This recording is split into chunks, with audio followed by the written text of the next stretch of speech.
Hey guys, it's Necromorphs here. 2 years ago, I made a Killer Wishlist video for Dead by Daylight, where I listed off Chucky, Xenomorph, Pennywise, Brightburn, and Jason Voorhees. Since that video, Chucky and Xenomorph were both added as killers. Today is going to be part 2 of that video, listing off some more killers I'd love to see in game, as well as my concepts for them. Joining me today will be my good friend JTC Productions, who helped me write the script and design his own concepts for killers. I'd also like to mention that DBD has over 100 different perks for killers, so it is hard to keep track of them all. We tried to come up with some good perks, but it's very possible our perks are similar to ones already in-game. With that out of the way, let's get this wishlist started. I'd love to see the Predator added to Dead by Daylight. I dedicated a full video to this idea, but I'll break it down a bit here. Predator's melee weapon is a no-brainer. It's iconic arm blades. And for Predator's power, I feel like behavior has to include the plasma cannon, but they would need to be careful for balancing purposes. We do have Deathslinger and Huntress, so we know ranged killers can work. Whenever the Predator uses the plasma cannon, it needs to lock onto the survivor before it can fire, and it would be in Predator's heat vision. Survivors would have a new mechanic to cover themselves in mud, which avoids them from showing up on Predator's heat vision temporarily. The best Mori for the Predator would be ripping the survivor's spine out, but I know Dead by Daylight's Mori system doesn't usually integrate a lot of gore mechanics, and I'm not even sure if they could do something like this in-game. If not the spine rip, the Predator could impale the survivor with its arm blades before blasting them in the face with its plasma cannon. Predator's perks could be Cloaked Hunter. The Predator's camouflage ability is put to use here, allowing it to become nearly invisible while standing still for an extended period of time. It would only last for a limited time, but it would reduce survivors' ability to detect the killer's heartbeat. Infrared Vision. The Predator's advanced technology enables it to see heat signatures of injured survivors, even through obstacles. This perk grants the ability to track and locate injured survivors within a certain range. Predatory Instincts. The Predator's hunting instincts kick in, granting it a temporary speed boost and increased detection range when a survivor performs a rushed action, such as vaulting or sprinting. With the recent success of the Terrifier franchise, I think it's a no-brainer that Art deserves a spot in Dead by Daylight. In terms of a melee weapon, Art uses handsaw, but Art has a huge arsenal of weapons that he uses throughout the movies, so it's hard to choose just one. So I thought for Art's ability, he could search through his garbage bag and pull out a random weapon with different stats. For example, if he pulled out his homemade whip, it would have a much longer range than the saw, but it would have a much longer recovery time if he misses his shot. As Nick said earlier, DBD isn't really known for the gore, but if they ever wanted to take a risk and do something crazy, they can make Art's Mori his famous kill from the first movie where he hangs someone upside down and saws them in half. Art's 3 perks could be Silent but Deadly. Art can hide his red stain and terror radius after hooking survivors for a short period of time. Hex Fatal Wound. This cursed hex will prevent survivors from reaching full health. The only way for a survivor to break the curse would be to either find the hex or to complete a task, such as fixing a generator or unhooking a survivor. Quick Learner. Art's supernatural abilities can help him after he hooks a survivor a certain amount of times. Once activated, Art's stun time is reduced significantly. The Terminator is an iconic badass in his own right, played by the iconic Arnie.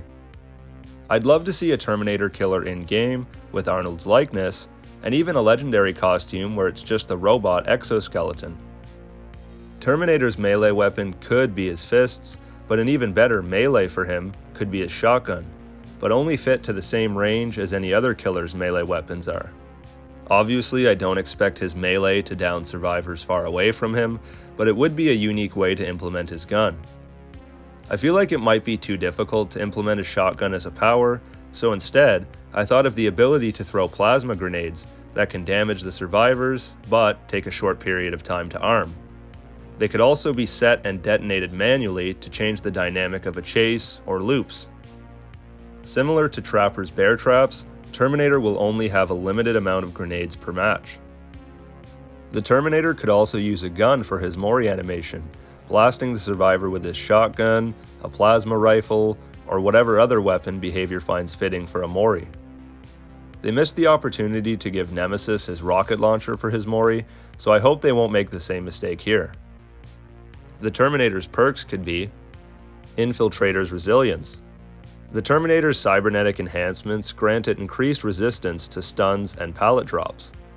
Survivors who attempt to stun the killer with a pallet suffer from the exhausted status effect for a short duration.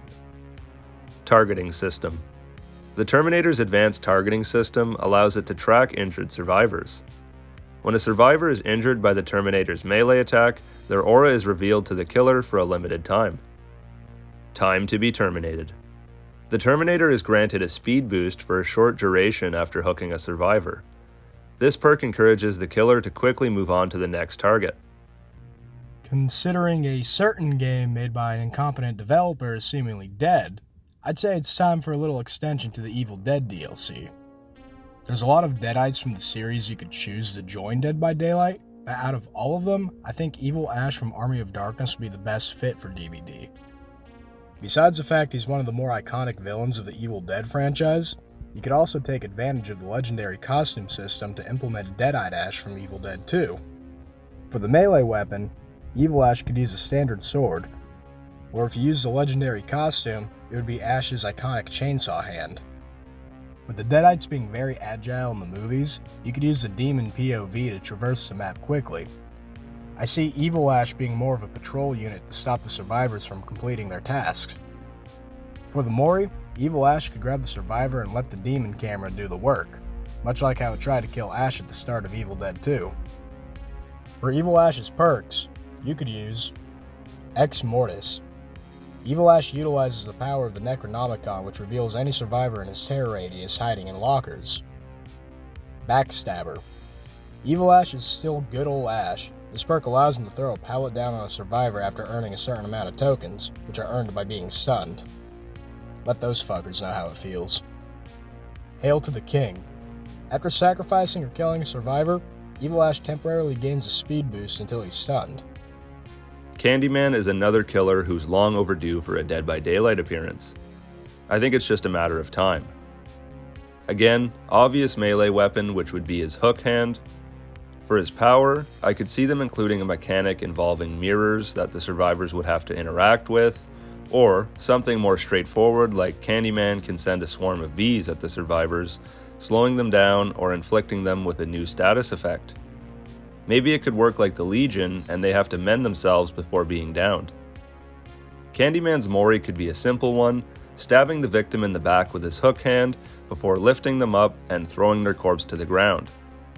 It's how he's depicted killing people often in the movies. Either that, or, of course, a swarm of bees. Not the bees! Ah! Candyman's perks could be Sweet Retribution. When a survivor blinds Candyman with a flashlight, their aura is revealed to the killer for a short period, as well as granting Candyman a speed boost when chasing the survivor who attempted the blind. The Bee's Knees. Candyman gets notified when any survivor in the match attempts to use a boon hex. The Sweet Smell of Blood. When the exit gates are powered, the first exit gate a survivor attempts to open is temporarily blocked by bees, giving Candyman an opening to hunt down any remaining survivors before escaping. Honestly, it amazes me none of the classic Universal monsters haven't made it into the game yet. If I were to just pick one, I think Dracula would be the most obvious choice. I'd imagine the devs would create an original look for Drac, but there's a lot of potential with the legendary costume system. You could have his look from Castlevania, Christopher Lee's look. Hell, you could even add Nicolas Cage's one. Yeah, imagine that, Nick Cage chasing himself throughout the game. As Dracula isn't really known to use weapons in most stories, I'd say his melee weapon could be his claws. Since Dracula isn't the typical slasher villain like most killers in DBD, I think his power would revolve around slowing the game down as much as possible. He could use his mind control powers to lure survivors off of generators, stop a chase, hell, even prevent them from opening the gate. I'd imagine Dracula would have a similar Mori to the Demogorgon and just bite the survivor's head off. For Dracula's perks, you could have Let's Eat. Dracula can sniff out any survivor. This perk reveals any nearby generators being repaired. Eye of Vlad. A cursed hex that will reveal any survivor across the map hiding in the lockers of Dracula. Despair. Dracula doesn't want anyone escaping his fangs. Once all generators are fixed, the progression of the gate slows down and loses progression if not being worked on. Until Dawn is one of my favorite horror games of all time, and the Wendigo is a terrifying creature who would work perfectly as a killer in Dead by Daylight. I could see it functioning similarly to Demogorgon, but much faster. Its melee weapon could be its claws, and its power could be the ability to quickly scurry around and even crawl on walls, but not being able to attack while in this mode. More of a traversal power. And of course, like Ghostface, the Pig, and Demogorgon, the Wendigo would have the ability to crouch and possibly even lunge too. The Wendigo is a vicious, animalistic creature and would have a mori nothing short of gruesome, slamming the victim against the ground and disemboweling them or gouging out their eyes. The Wendigo's perks could be, don't move. The Wendigo is alerted to noise. Whenever a survivor messes up a skill check, the Wendigo is granted a speed boost for a limited time to catch up to the culprit. Animalistic Frenzy. Survivors become temporarily exposed after performing a flashlight blind on the Wendigo. Collective Fear. The Wendigo's chilling presence causes fear in all of the survivors. When hooking a survivor, any survivors nearby to a certain range will automatically scream in fear, alerting the Wendigo to their location. Victor Crowley is one of the more hidden gems of the slasher genre that I think deserves a spot in DBD. Crowley is known to be very aware of his surroundings in the Hatchet movies, so for his ability, Crowley would be able to find survivors if they're working on objectives too quickly. And what's a better melee weapon for him than his iconic hatchet? They named the series after it. For his mori, the survivor would fall on the ground and try to back away until Crowley swings his hatchet at their head, similar to the kill in Hatchet 3. Victor Crowley's 3 perks could be Resilient. Victor's tough exterior helps him deal with the survivor's defensive mechanics. He builds up tokens by getting stunned. The more times he's stunned, the faster the recovery. Fog Lurker. A cursed hex that makes the fog on the map thicker to help Victor lurk in the shadows. Hunting Ground. Thanks to Victor's spatial awareness, his red stain and terror radius are hidden from healthy survivors. Necromorphs are the extraterrestrial parasitic creatures from the Dead Space franchise, and I think it would make for a pretty gruesome and kick-ass killer. There are different variants of Necromorphs behavior could implement, but I think the most standard one, also known as Slasher, is a great candidate. Its melee weapon could be the bone protrusions shaped as a blade coming out of the Necromorph's arms. I'm not quite sure what a great power for it could be, but I was thinking it could activate a frenzy mode, almost like Legion's Sprint, where it uses its big claw arms like spider legs to dash forward after survivors, not being able to attack in this mode, but to close the gap in chases. Dead Space doesn't shy from the gruesome kill animations, and I don't expect a Necromorph killer to either. Its mori could be the Necromorph pins the survivor to the ground, impaling and stabbing them multiple times with its giant bone blades, while gnawing on its body with its vicious teeth. Would be a disgusting bloody pulp by the end of it. The Necromorph's perks could be Flesh Ripper.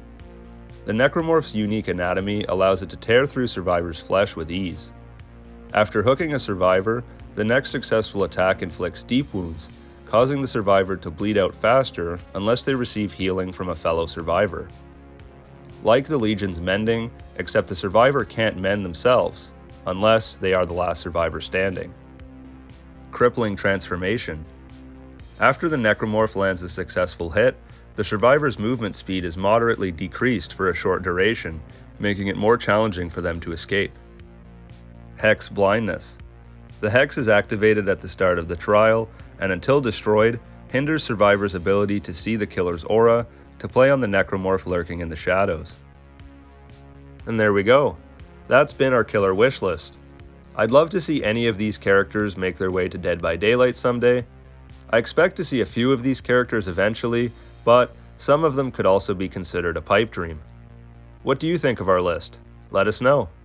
Be sure to check out JT's channel. He makes analog horror shorts, as well as the occasional topic video on horror movies. Link is in the description. Thanks for watching, guys. As always, this has been Necromorphs. See you later.